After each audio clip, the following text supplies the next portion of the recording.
Leo ni match day ambapo klabu ya soka ya Simba Sports Club inakwenda kuwa mwenyeji au kukaribishwa na timu ya soka ya Ken Gold, ambapo mchezo utakwenda kufanyika mkoani Tabora katika uwanja wa Ali Hassan Mwinyi, ambapo Simba Sports Club wamejiandaa kweli, mashabiki wao wakiwa na shangwe na furaha kwa ajili ya kwenda kutafuta na kuzisaka pointi 3 muhimu ambazo zitawafanya wapunguze gepu kati yao na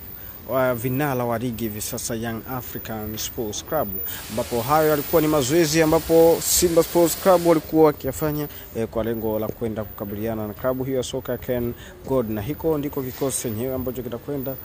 kuanza zidi ya Ken Gold hii leo huko mkoani Tabora katika uwanja wa Ali Hassan Mwinyi, ambapo Simba watakuwa wanaipeperusha bendera yao namna hiyo.